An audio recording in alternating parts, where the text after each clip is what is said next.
This Week in 40K.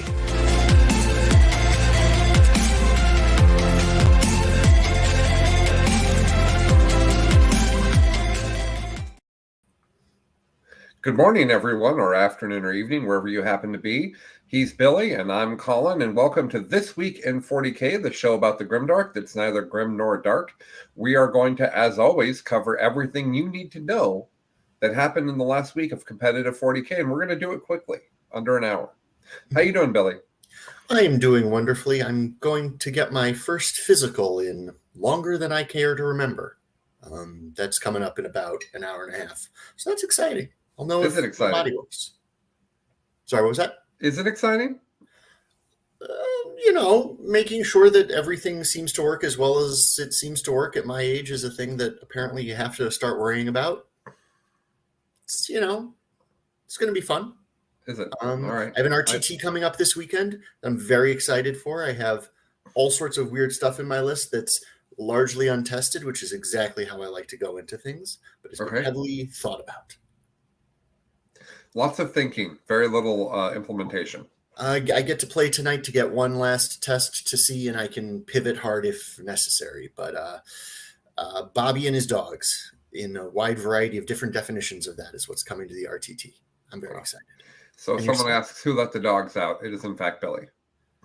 Yes, it is. Was that Venga Boys? Do I need to have that on my phone just ready to go? That might be a thing. I guess. Sure. All right. No, I'm okay. I'm taking a short break from 40K, as you know, because of some stuff with my family that's going on. But I am still doing shows and still paying attention to what's happening. And we got some fun stuff to talk about this week. So I'm jazzed about that. Other than that, not a lot to report. Playing some Marvel Crisis Protocol idly. Playing a little bit of Last Epoch, the video game. Still playing some Destiny. Yeah, it's been all right. Okay. Let's jump into some news, shall we? Let us go. Our top story.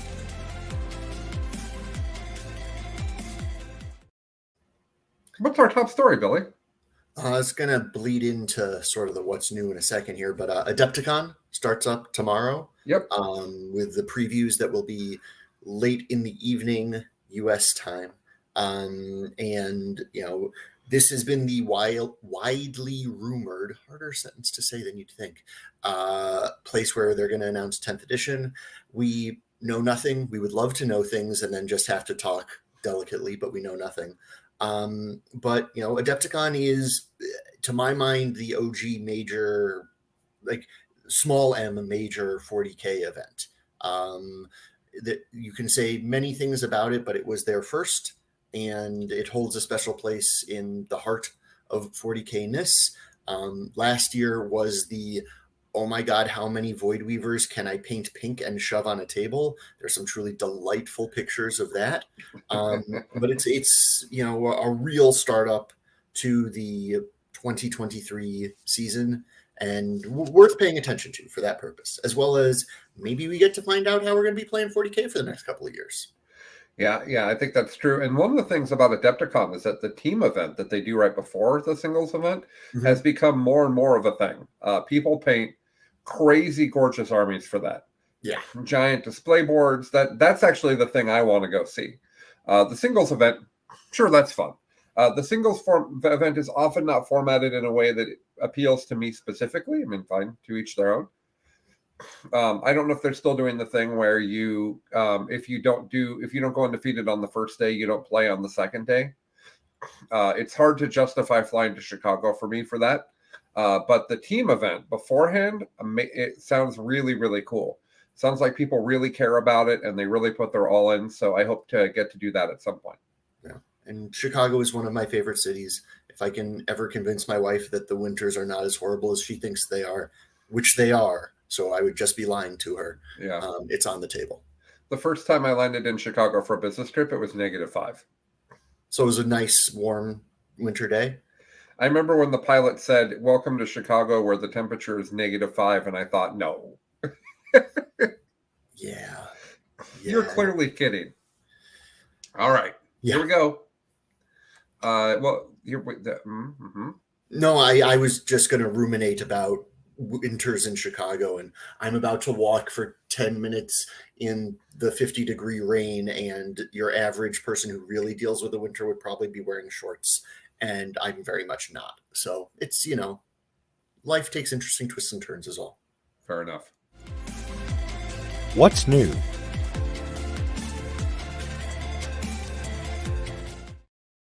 Sounds like we'll find out tomorrow.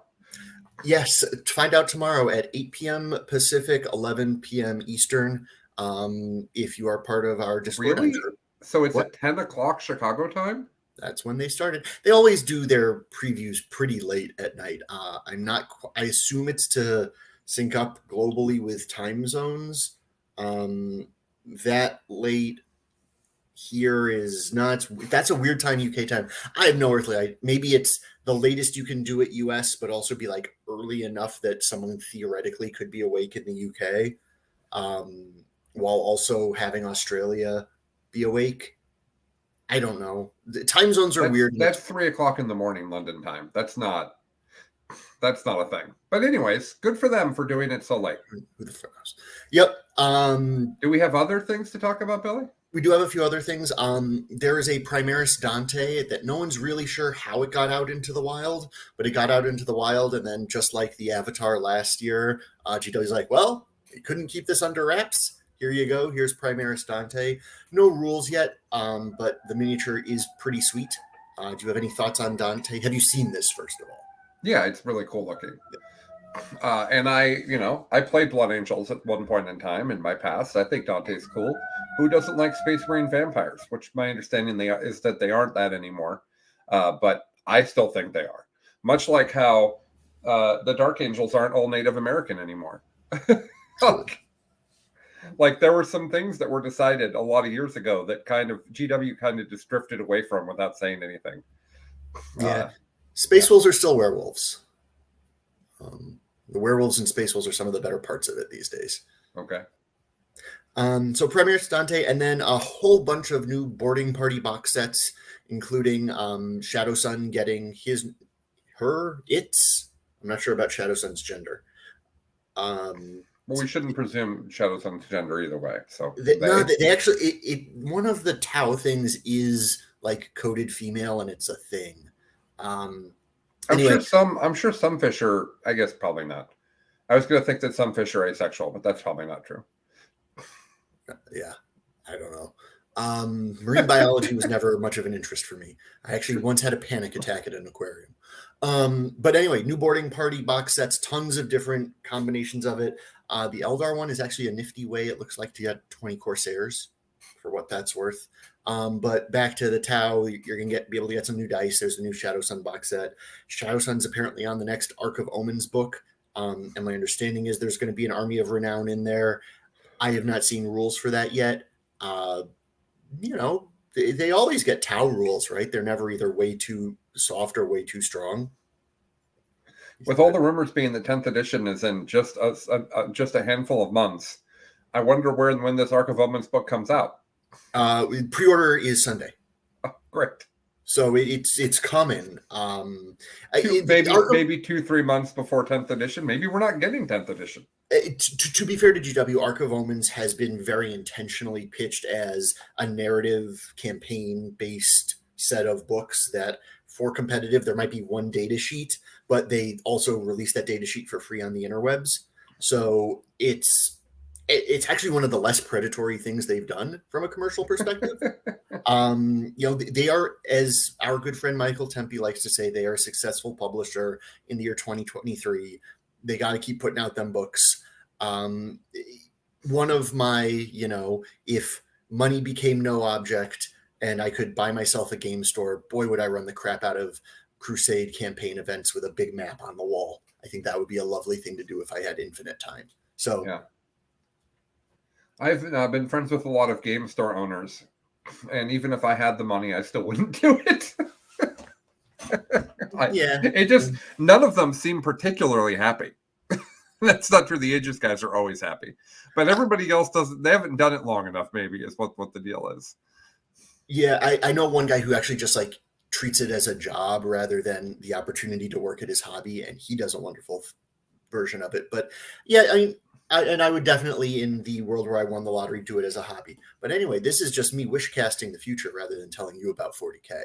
And that's most of what there is new. They're holding off. We have an important breaking news. Okay. Google says that the Amazon molly is an asexual fish. John, we appreciate you. John, if you That want was my anything, breaking. we haven't had a reason to call your name out in the past couple of weeks, and I missed that. I still like that in my brain he's John Indelicate. I know that that's not his name because he explained it to us. Yep. But I still like that. Sorry, John. Shouldn't make fun of your name. That's not nice of me. No, but Okay. you know, watch us live, and you can participate in this kind of witty back and forth. But that's all. Join that's us new. live, and you too can make fun of John's last name. No, John is a wonderful human being. He is a wonderful human being. Yeah, I anticipate there will be much new news coming out tomorrow evening. There's an outside chance that Colin messages me and says we need to emergency respond to something. And in that case, we will.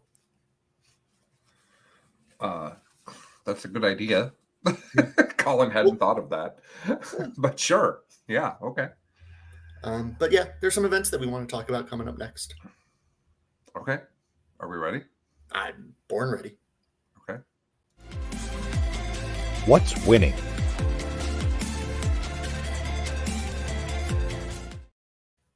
I am so excited about my first tournament to talk about it. Good. I haven't even clicked on it, so I don't know much about it, but I am curious why you're excited. Well, let me tell you. It is a good old-fashioned case of one of these things is not like the other. Okay. So we're going to start for this one in 4th place. Okay. This tournament, for the most part, and by the way, this is the Iberian Open Talavera. Mhm. It is a 86-player tournament from Spain. Thank you. I knew that.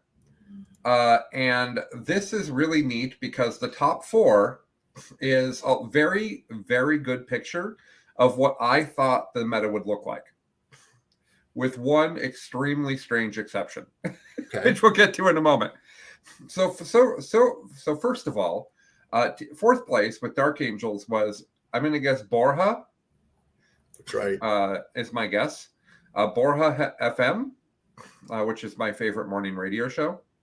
Sorry, Borja, if you're listening and that was offensive to you. Sometimes I try to be funny, forgetting that people are human beings.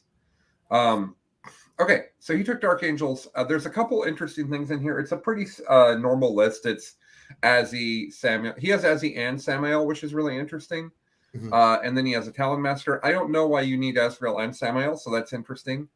He does have 9 attack bikes, so it might be that Samael's hanging with them. He has 1 multi-melta.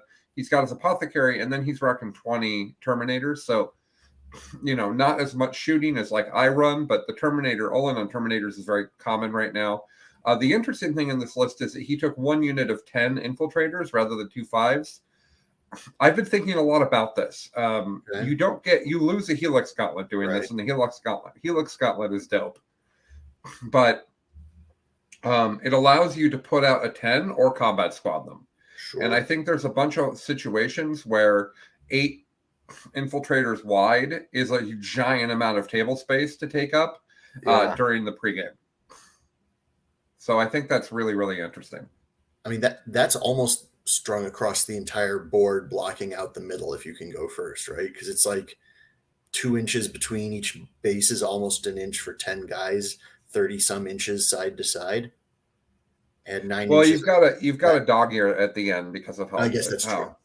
So call it 26, 20, between 28 and 26 inches wide. Yeah, it's a lot. And it's really a good idea if you're worried about being pre-gamed or dropped on.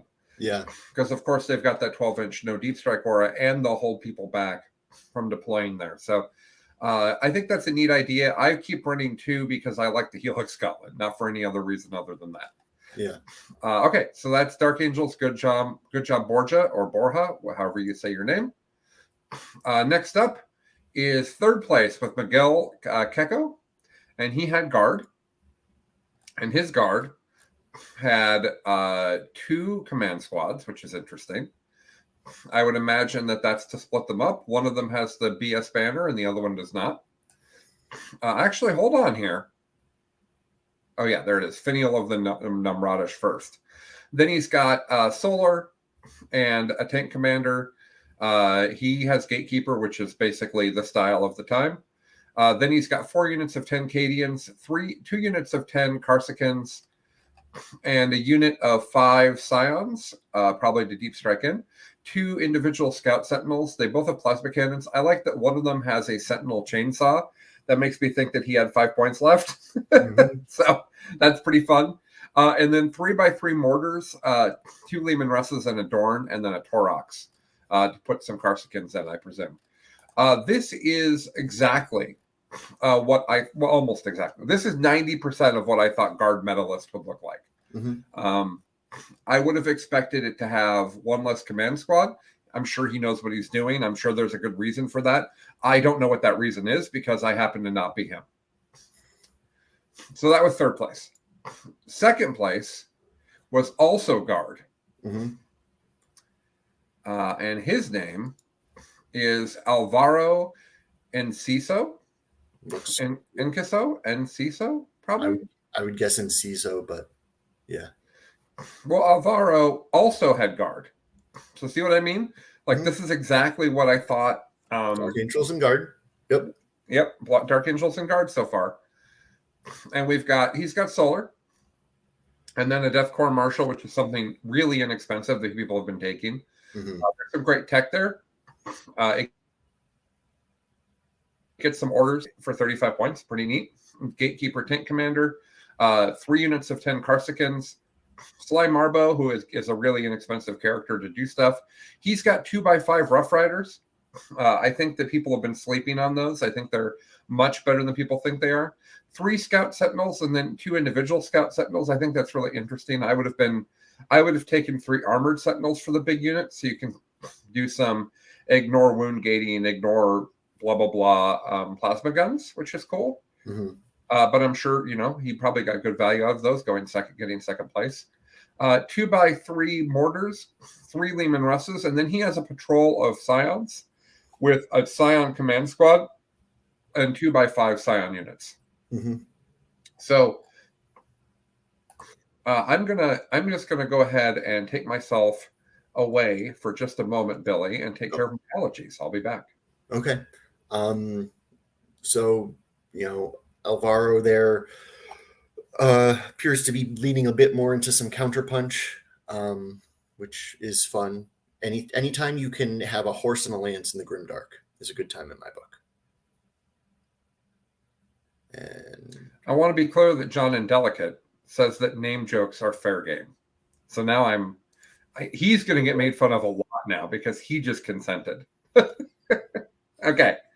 So those 3 lists are exactly what past Colin thought the meta would be. Dark Angels, Guard. Okay? And then the final list is Chaos. And if you had said it's straight demons, I'd be like, yeah, okay. That's the meta that I expected. That sounds great. Makes perfect sense. And instead, the guy's name is Terexer El Rojo, I think. And he, the man, the myth, the legend, he took 1,000 Suns. I got to tell you, every 1,000 Suns player I know told me that Omens just trashed them. Their secondaries are much worse. Mm-hmm. They can't have Ahriman anymore and still use second. They can have Ahriman. They can't have Abaddon anymore without ruining things. But he's got a Zinch list here. It's got Ahriman. It's got an Exalted Sorcerer. It's got an Infernal Master. All 3 of those are completely normal things if it's 3 months ago. He's got 4x5 Rubric Marines, 1 Chaos Contemptor Dreadnought, 10 Terminators, 5 Chaos Spawn, an individual Chaos Spawn, and then a Zinch detachment with Fate Skimmer, Blue Horrors, 1 unit of Flamers, just the one, just 3 Flamers. Yeah. And then 3 Screamers. This is a fantastically strange list. I love it. This list is so before Arcs of Omen. The fact that this is the list that this gentleman took and he won the event is so great. But if we're playing one of these things is not like the other, that's the list that's not like the others. Yeah, So- I'm honestly curious about his pairings. He went through that the second place guard list. He went through them. Oh And yeah, with he a beat vengeance, both guard 94 players. 55.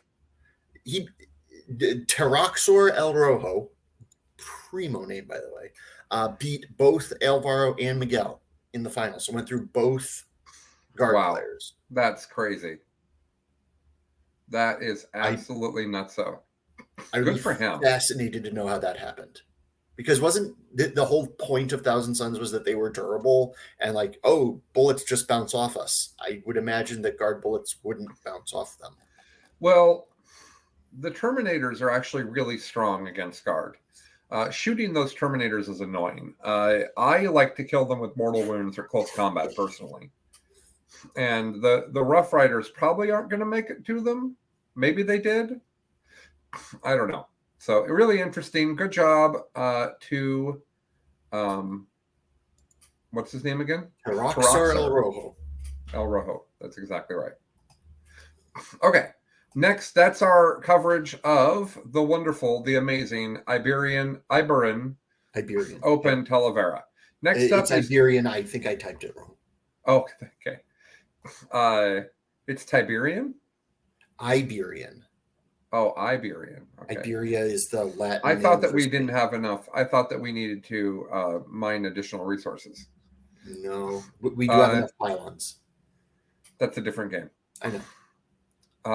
Tiberium is Command and Conquer. Never really got into that one. Oh, it's good. Yeah. The best one was called Red Alert. Storm. Yeah, and it was alternate reality with like Germans and stuff. And the soundtrack was such a banger that I own the soundtrack to it. That's fair. I do believe that game is more than a Bortel old. Oh yeah, for sure. Yeah. Probably more like 1.3 Mortels. Yeah. Yeah. All right. Next up is this is a slow week, guys. My second tournament has 51 people, which is great. Good job, the great game GT Westminster. God forbid that England didn't run a couple tournaments. This is in Maryland. Yeah. I'm sorry. Good thing for Maryland running events. I totally, when I was prepping for this, missed the Maryland part of that. And was thinking of like the Westminster Dog Show. Okay. So let's talk about that event. What? Isn't the Westminster Dog Show in like Philly? I was literally making a joke. Was it not funny? People needed context. It required you to know what the pun of the joke was. That's fair. I apologize, everyone. I'm going to get us back on track now. All right. So in fourth place at this event is Tiger O'Daniel, which is an amazing name. Yeah. Now he's from the Cobra Lounge, so there's enough animal references here that his name may not be Tiger. Maybe it's Tiger. Anywho, Tiger had a Votann list, which is fun because I thought every time I've played Votann, and I've played against some good Votann players, every time I've played against Votann, I have felt like their nerfs were so brutal that they just don't have enough.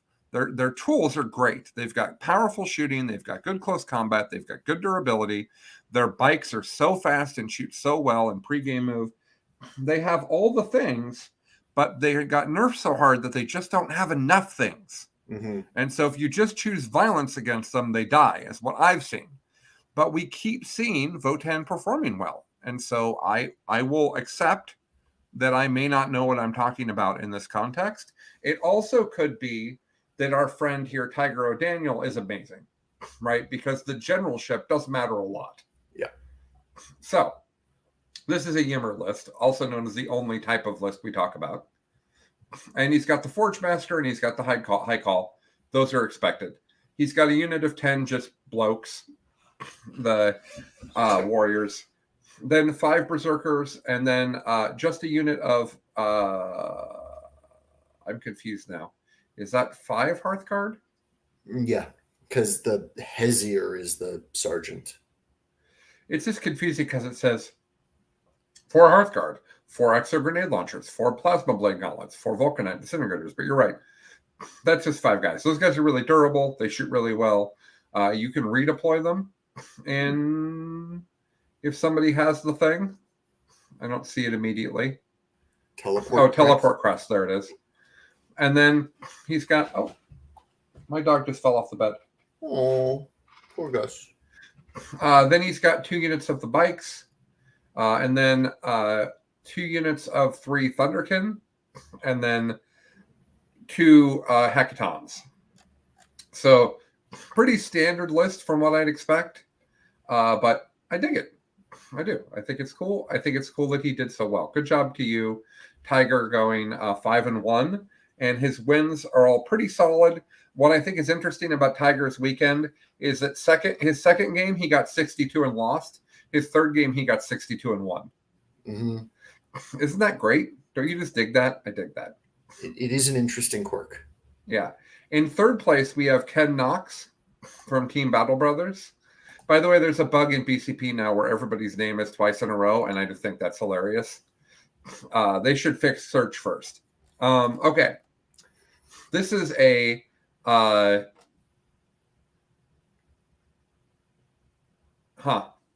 sorry, I got distracted by something on the list. This is an Iron Hand's successor chapter. Again, pretty standard for the meta right now. But his army is led by a Primaris Lieutenant and no one else. And that makes me so happy. I don't know why.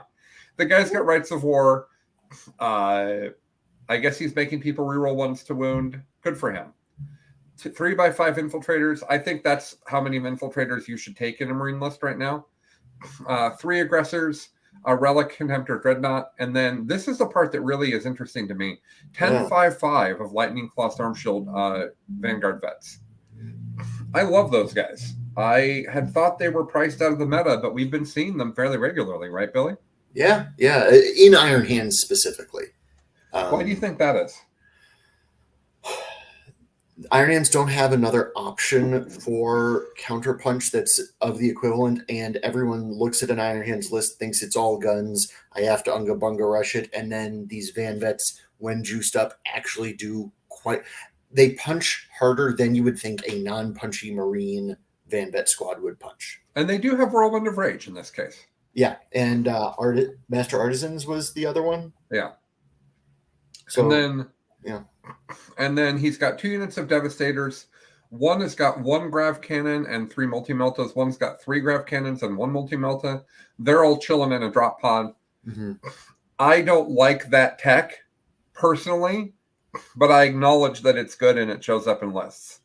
Specifically Iron Hands again. Yeah, I think the problem with the drop pod, is that it's great in most of your games. And then you play against a really good player with a fast-moving army, and that drop pod becomes a safety circle that everyone touches. Maybe that's why he has Vanguard vets to clear it off. That could totally be. But they certainly shoot well. And then he's got an Eradicator squad to finish it off. Just, they have a lot of utility. So you jumped out over the land speeders. Oh, sorry. Land speeder, Tornado, and it's a normal land speeder. Okay. Oops. My browser went away. Just a second. Okay. So that was Ken Knox. Matt Laura in second place. Matt is the guy who played Richard Sigler in the finals for not this LVO, but the last LVO. I haven't talked about him a lot since then, but we know he's out there doing good stuff. He's the hero we needed this week, Billy. I see why you say that, but everyone else... Because he brought an Ulthway list. He did. If Billy and I could, we would play Ulthway all the time. But they frustrate us at times. The fact that Matt did second place with this, I'm really excited about that. So let's talk about it. First of all, he's got Baharoth and Karandras. That's cool. They're both neat tech. Then he's got the original Pimp Daddy, the man with the sparkly staff, Eldrad himself. Love that guy. And then he also has a Farseer with Doom and Fortune on him. Eldrad's got Fateful Divergence, Guide, and Will of Assyrian. I just share that because those are the 5 powers I would take. 10 Dire Avengers, 5 Fire Dragons, 5 Howling Banshees. Oh, those Fire Dragons aren't upgraded. Oh, yes, they are. They have Burning Heat. Okay. I think Burning Heat is the auto wound within 9 inches. I will double check, but I would. It's not I don't think Burning Heat. I don't think Burning Heat is the other one, the longer range, which is really good as well. They're both really good. Mm-hmm. Then he's got 5 Banshees, then 2 units of 5 Striking Scorpions. That's more than we normally see, so that's cool. 1 Warlock on a bike doing project jinx things. 1 unit of 3 Shining Spears. That's just a fast thing that goes and does something. He's doing the Mortal Wound thing on that with the Paragon Saber and Heart Strike. 5 Warp Spiders. I love Warp Spiders. He's got Web of Deceit on those guys. Mm-hmm. And then finally, he's got a Harlequin detachment with a Troop Master, 5, 5, and 10 troops, and a Death Jester. Really interesting list. I'd love to see Matt play this list. I think it's super cool. I'm a little bit surprised that it doesn't get rolled over by some of the gun lines in the game, but good for him. And finally, first place is Tzeentch again, but this time it's an actual demons list. I should say the person's name. His name is Daniel Moscato. We've talked about Daniel before. He's got a Tzeentch list: Bellicor, Changecaster, Fate Skimmer, 2x10 Blue Hordes, 2 Exalted Flamers, 3, 4, 4. Hold on. 4, 5, 5. 4, 5, 5 Flamers, 3 Screamers, 2 Burning Chariots, and 2 Soul Grinders. This is the sort of list that keeps Chuck up all night with arousal. Mm-hmm. This is exactly what Chuck wants to play. The Burning Chariots he's found a little bit frustrating. He likes the Character Chariot, which I think they have. Isn't that what Fate Skimmer is? Maybe not. At 160 points, yeah, probably. And then 2 Soul Grinders, which Chuck played a lot of. So this is This is a super great list. I'm super hype about it. Good job to Daniel Moscato. So that's it for me this week. And now we're going to hand it off to Billy to talk about the Free State GT in Holton, Kansas. Yeah, and the goal here is to go a little bit more in depth and less Micro Machines Manny. We'll see how that ends up playing itself out. Colin, because you went top to bottom in one and then bottom to top in another, I am now confused. I went bottom to top in both. Bottom to top in both? Let us continue that way. So Corey Schultz brought a Mefrit Necrons list. And Corey just doesn't think that the pre-Arc of Omens Necrons are what works based on what Corey took. Void Dragon, 10 Death Marks, which you're blowing your nose so you can't tell me, but I'm going to draw out the question so that you have time to address yourself. I'm here. I want to talk about Death Marks. Death Marks are great. What are we talking about? Remind me which ones the Death Marks are, because I've those are the robots with sniper rifles. And they do a neat thing, because when somebody deep strikes in, they can come in and shoot you at the same time. Okay. And that's really neat because a lot of people want to come in. And one of the interesting things is, like, demons come in who don't have a good save against shooting, like bloodletters, for example. Those Death Marks come down and go blah, and they die. So they have enough weight volume of fire to do that. They're not amazing, but they do. I believe they do mortal wounds on 6s, and I think they have more than one shot each. So they're the ones that deep strike in at the same time. They're not. Yes, that's what I'm saying. Right. Yeah. Okay. Right. And they're snipers, and it's a unit of 10 sniper rifles. So, like, there is utility there. We don't normally see them, but I think they're cool. Again, Corey has some interesting choices here that we get to keep talking about. 14 Scarabs across 3 different units, 3 Arcs, 1 Tesseract Vault, and the Silent King. So, hero hammer bug party of Necrons with some interesting tech and ways of scoring. This to me sounds a lot like, these are the things I like the most, and I'm really good at the game. That's what this sounds like to me. I'm going to take these things that are awesome. Now, the Tesseract Vault is legitimately hard to kill. And so I think that does distract from, it's legitimately hard to kill, even for guard.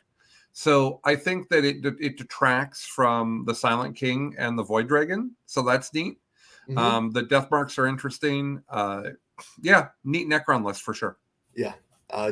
There is utility in coming at a event sideways of just, I've never seen that before. I don't know what I'm doing. And if you know what you're doing, that can be a huge advantage. Yeah, it's true. Ryan Verbeck brought Gene Stealer Cult. We've talked about him before, I think. Yeah. And if I may plug the network, the Next Generation guys, I've been catching up on Next Generation. They're doing a thing where they bounce from each of their factions and do a very deep dive. And if you've ever listened to those guys, like their deep dive looks at what you think their deep dive is going to be and says, oh no, twice as long and twice as deep. It's Saturday is the one you're about to talk about. Yeah. Tyler talked for 3 hours about Gene Stealer Cult, and I now actually think I have a broad understanding of how Gene Stealer Cult work, which helped me, see what Ryan was doing here. To be fair, it's a very straightforward list, at least to talk about. Although he did some things a little differently. So he had the 80 neophytes, only 25 bikes rather than 30. And then more acolytes than normal, 1 unit of 20 and then 4 units of 5. Well, 1 unit of 10, you must mean. Was it 10? Okay. It was acolytes don't come in 20s. Well, then he probably didn't take it in 20. It was. Oh, wait, do they now? I will click on. They did before. I thought that they are only 10 now, but I could just be completely wrong. I think I did the math, but I was also in the middle. I was taking a break from binging The Last of Us, and I was probably in a slightly odd emotional state. No, it does look like 10. 5 and then 5 more. 4 dudes with a rock drill and the sergeant. Oh yeah, that's the standard 10. Yeah. Okay. Yeah, so there are lots of rock saws out of those acolytes. Actually, it looks like there are 2 10s. That also makes sense. Yeah. That's why it was 20, Colin. I see. Because 10 plus 10 is 20. Okay, I'm with you on the math. The math checks out. Yeah. It's an older math, but it checks out. It is. We've talked about why that's just, while iconic, such a weird choice by the Empire. So yeah, the amount of shit. Yeah, old codes work too. Really? Yeah, but it's also an old reference. Yeah, I'm not going to tell you the very frustrating movie thing my wife said about a movie she considered old. American Pie is not old. Anyway, Ryan Verbeck brought a very MSU, very heavy on the ground Gene Stealer Cult list. Listen to the TNG episode if you were like me, have no idea what GSC was, how it works, and isn't just a bunch of dudes who die. There are some very neat tricks to how it doesn't just die. Then in second place, we had Colin K with a Black Legion army. Yet another Colin. He must be destroyed. No, not at all. Yeah, I'm sure he's in the side of the good Collins. Abaddon, Master Possession, Dark Apostle, Sorcerer, 2 units, 10 cultists, a multi-melta Contemptor, which is just an interesting tech choice. 10 rubrics, 10 bikes, 2 single spawns, 2 5s of Raptors, and then 5 autocannon Havocs. This, by the way, autocannon Havocs? Autocannon, not chain cannon. Oh, I really like the chain cannons. Okay, all right, I'm here for this. There are just some very interesting tech choices. The rubrics and the bikes can be very challenging to kill. With you put trans hitman on them and it just totally foobars a lot of people's math. Sure, There's some people who don't care about that math, but like anything that cares about quality is very upset shooting into trans hitman that has a 4+. Right. And Abaddon it's the same data sheet, it's just more points. But I would have guessed that this was the sort of list that would have fallen off. Still doing well. That multi-melta Contemptor, I will admit, confuses me. Do you have any thoughts on why there would be a multi-melta Contemptor? No. Okay. It's 2 multi-meltas walking around on a 200-point dude. Because he looks cool and he was already painted. Do you think the Contemptors look cool? I think they're this weird sort of like. Well, I was implying that the gentleman who played the list thinks that it looks cool and painted it really well. That might well be true. There were no. I have the brick dreadnought from 30 years ago. Oh yeah, that has the actual metal banner on it, and it's painted by me, and it's the first thing I painted that I liked how it looked. Mhm. And I have wanted to put it, I have almost many times taken that dude in a Space Marine list so I could Ju- be like, here he is. Isn't it like this? Isn't a He is Centurion doing about the same size as that model? what? It, I also owned that model. I'm sure it's in a box somewhere that's just a pile of like accelerant and super glue, because it was all model and the concept of pinning something didn't exist in my brain at the time. I don't know. But Andrew Trowbridge think Contemptors are the best looking. I will cede the aesthetics to those who prefer them. Andrew Trollbridge. No, I'm sure Andrew's doing a wonderful job. In fact, it looks like Andrew has his kids on his lap in that picture. Anyway, I moving just along. meant the Contemptors are best looking could be considered trolling. That's fair. I want to be clear, Andrew, that joke was great and Billy just missed it. Yeah. As I am That's a lot this morning. I only had one cup of coffee, so the second cup of coffee is normally how my brain starts firing. Anyway, first place, we got Dan Salmons with the Dark Angels list that you would think would be there. 30 Terminators, 10 Infiltrators, the usual characters. Oh, sorry, the 30 Terminators put me to sleep. It's, you know, it is Yes, it is a it's math good. question you have to answer. It's good, and I'm sure he played it great. It's not dummy mode to play it. Like I'm sure that I'm sure that Dan did a good job playing it. Yeah, what I actually think it does that's an interesting, like strategic choice for a player who knows they're good enough to win an event is I think the floor on that is so high you're probably not going to get dice to the random what the heck did you bring pairing in round one that you didn't think about, because Right. it ignores that trash. Like for example, Matt Lora's Ulthway list could run into something weird that it just has the wrong tools for. And you can be a great player, but one or two die rolls go bad and you're out. 30 Deathwing Terminators are kind of impervious to losing that sort of a shenanigans loss. Yeah. And that's the kind of analysis that I don't think enough people at the top of 40K think about. Like in other competitive games, it's not just, is my choice of whatever I'm bringing to a tournament good in a vacuum? It's how does it fit into the larger meta, and how does it maximize my chance of winning in terms of that kind of variance? Troll under the bridge. It's in my DNA. Okay. Andrew Trowbridge wants us to know that he's a troll under the bridge. It's in his DNA. Andrew, if you would like to be thought of that way, you need a much different picture than an adorable picture with your family. Yeah. No kids on his lap. I think he's holding a kid and his wife's holding a kid. Yes, It's very small, but that's what I'm taking away. It was a little bit bigger when it showed up on screen than over here on the side of the chat. Perfect. But anyway, Dan Salmon's one. We will get to another Dark Angels if it makes it that far. But you have to have a plan to deal with Dark Angels Terminators. If you want to win an event of any size, that's a question you have to have an answer for. Okay. All right, moving on to the Team Arcanite presents Planet Arc, and it's Arc with a KC because this is in Kansas City, Missouri. Planet Arcanite at Comic-Con 2023 in Kansas City, Missouri. 40 players, 6 rounds. So fourth place, Anthony Joyce Rivera brought a Dark Angels list. It was Deathwing. Anthony chose to do the Battle Scribe output where every single rule is in the list. And after the 5th page of scrolling through, I decided that it was probably just all Terminators. Yeah, that is definitely choosing violence against your opponents. It's a choice. I'm sure it helps to have all of your rules there. It does make it challenging for your opponents when scrolling through the lists. He also might just be new.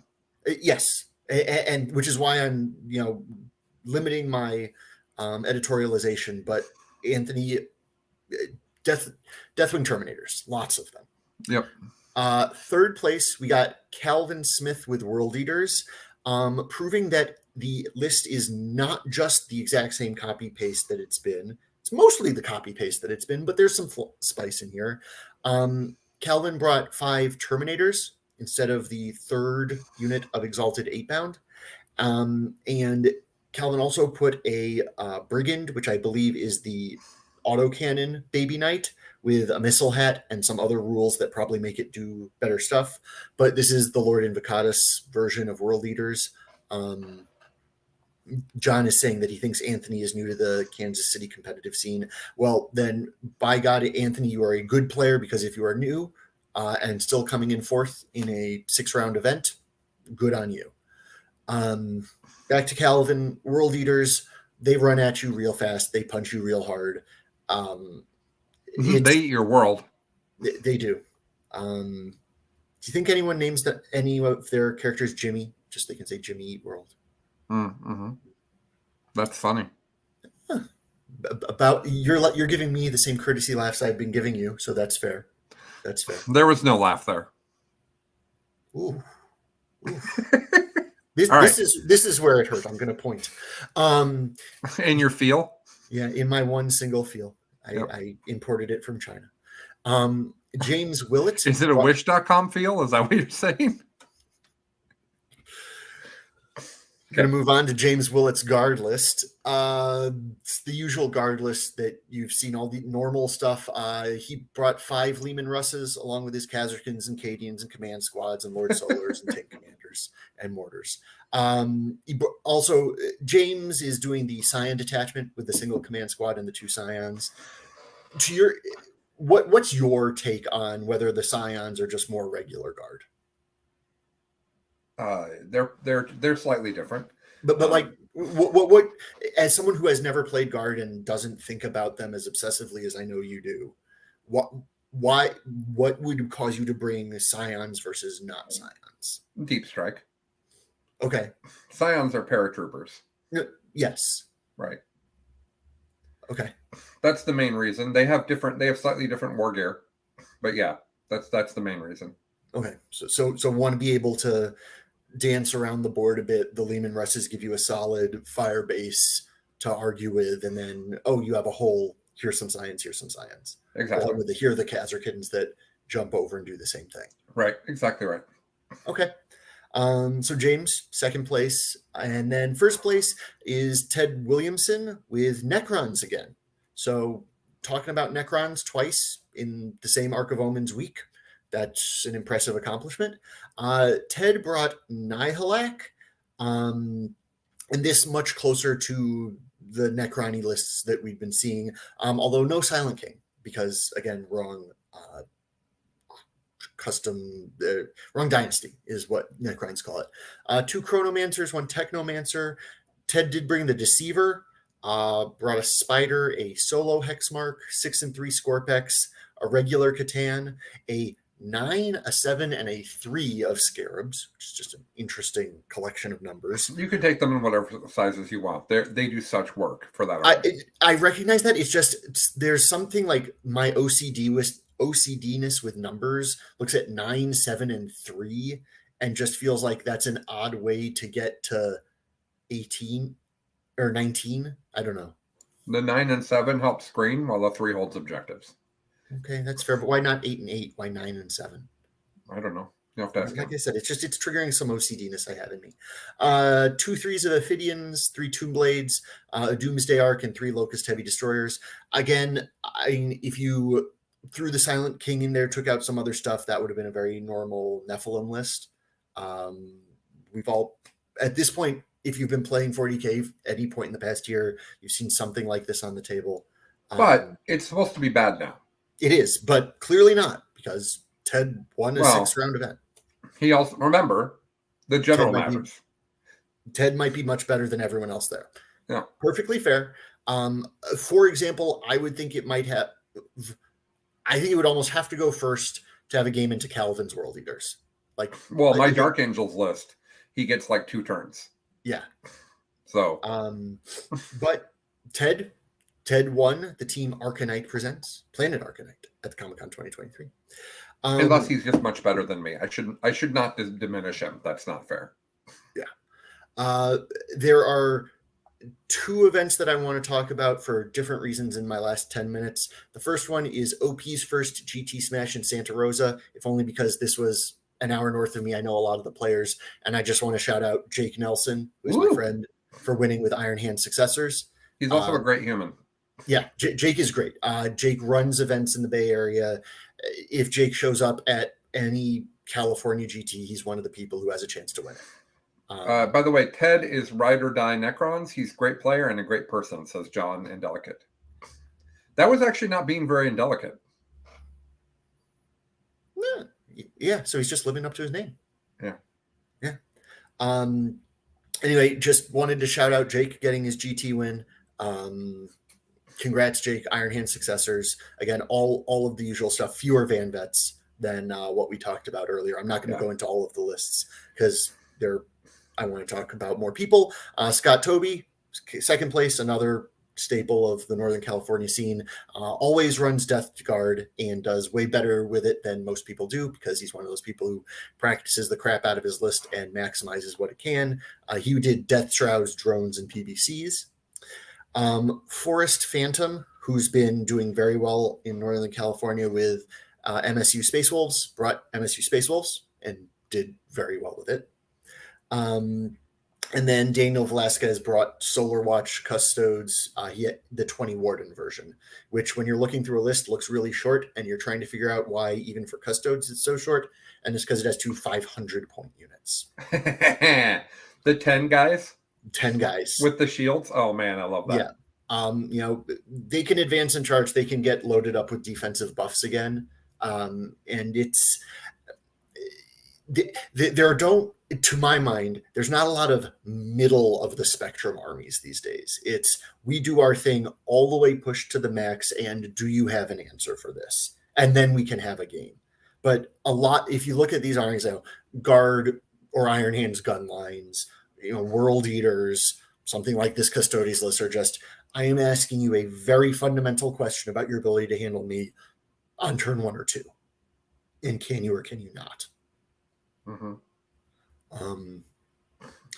So that was the OP's first GT smash up in Santa Rosa. I'm in a couple of chats with the guy who runs it. They are definitely trying to build up Santa Rosa as a scene and have fairly regular GTs. So for those of you who live near me, that's a place you should be looking towards because I heard very good things about the event. And then the last event that I want to talk about, relatively small, but the players involved mean that it's worth looking at, was the War of Roses 2023 in Stockport, England. England just deciding this weekend the biggest thing they're going to do is 34 players. Normally there's a 0 at the end of that. But no, this week you had to do something different. Nathan Roberts in 4th place was Demons with Alt Zinch, very similar to what you talked about at was it the Great Game GT where there was the Zinch list that Chuck would drool over? Same basic concept there. Michael Ammer brought Shadowkeeper Custodes, much more MSU, 3 units of 3 Venatari and then a bunch of 3-unit foot dudes. And then the 2 players that are the reason I think it's worth talking about, Matt Robertson in 2nd and Manny Chima in 1st. When those guys show up, they are expert enough at the game that I think it is worth looking at what they're doing from week to week. Manny's still playing Terminators? He is, but he's not doing the full-on 44. Manny is on 25 Terminators, 9 attack bikes, and 2 multi-melta speeders. Yeah, I think that's great. I think it is, but I think it's interesting that someone like Manny, who often says, okay, what is the most mathy math list that I can math, had the 40 Terminators list, played it, did well, and then pivoted to a version with the shooting. Yep. Now, it could be just, want to try something different. Attack bikes are really good math. For their points in Ravenwing, their durability is really good for their points, and their shooting is really good for their points. So there you have it. Fair, but it's also opening you up to those are things that people could kill, as opposed to just 44 Terminators, none of which they can kill. And I think it's an interesting comment that we are seeing more of the mixed list than the 44. Does he have Azrael on his list? Yeah. Well, then those attack bikes have a 4-up invul. They don't and have a 6-up feel no pain. They're just simply not hard to kill. I mean, they're simply not easy to kill. That's what I was going to say. Actually, I take it back. No, he does not. He has Lazarus Two Okay. Talon Masters and an Ancient. Yeah, Lazarus No- is to give a feel no pain to the Terminators because mortals is the best way to deal with them. Okay, but no Azrael. Okay. All right. Anyway, I think it's interesting when Manny pivots from one math list to another. I think it is worth paying attention to.